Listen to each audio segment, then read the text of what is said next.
We are finishing out our stay here at Rondout Valley, so we just wanted to give an overview of what we thought about the park and the amenities and everything like that, sights and all that. So first of all, the sights. When we got here, we went into the office and you could pick on the map what sites were available.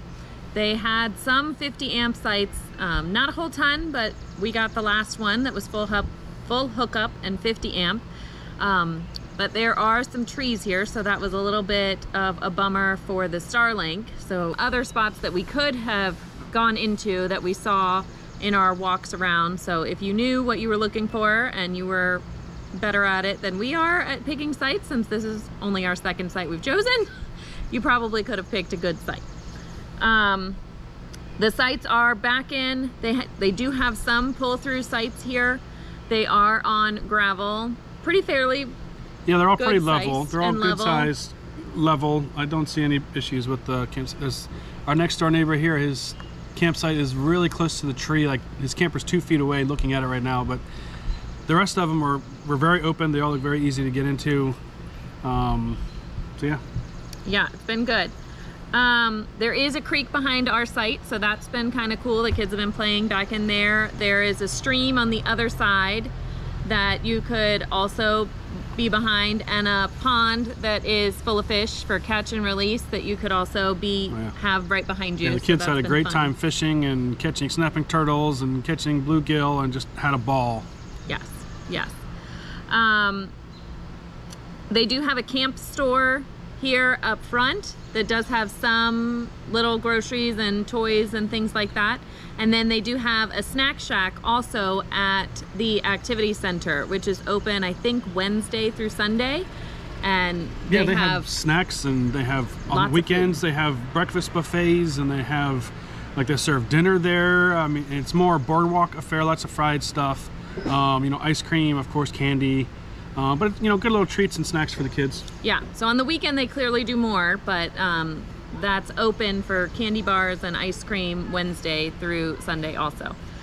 They do have bathhouses throughout. From the outside they look worse than they are. The inside they're beautiful. Oh my. Oh my goodness. Very well taken care of, very clean, well kept up. So the bathhouses are awesome. And then there is a laundry facility with one of the bathhouses towards the back, and that was nice. Walked in there.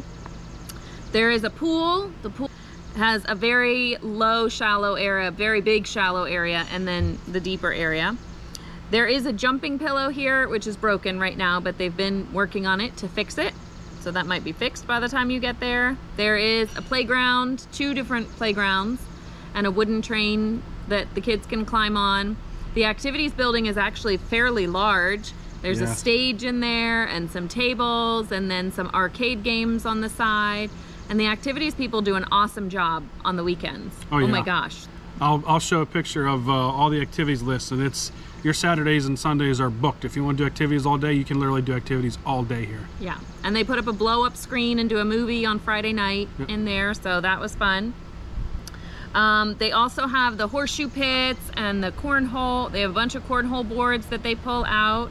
Nick did the cornhole tournament that they had last weekend. They do have ladder ball and bocce ball, basketball, volleyball, shuffleboard, all of those things. Like, so much to do. There's a big field in the middle that just kind of is the hopping place to be, especially on the weekends. They do music out there for almost the whole weekend.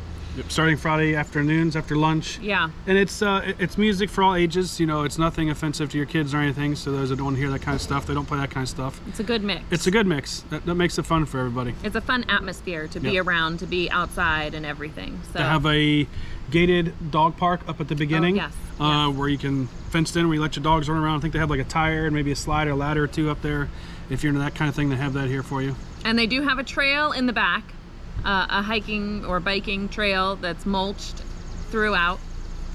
And yeah, Minnewaska State Park is really close, and did some hiking and went into the Sky Lake there. And then I took the kids to about an hour away to FDR's historic site and the Vanderbilt Museum and Eleanor Roosevelt's historic site. And then we, of course, we're in the Catskills. So we did the Catterskill Falls and the Catskill Scenic Drive. So there's lots to do around here if you want, but it's also just beautiful here in the mountains. Yes, yes. So yeah, I mean, Rondout Valley, the camp staff has been very friendly. They're always up and down on the golf carts. You're always seeing them. You know, they're always waving at you, and I've always felt like if I needed something, they would stop what they're doing and come help me. Luckily, we haven't needed anything. So yeah, I would definitely come back. I enjoyed this campground, and I would definitely highly recommend it. Yeah. If you do have to get packages delivered here, you do need to pay $5 at the front office to receive your package. So. All right, guys. That's it for this trip, and we'll see y'all the next campground.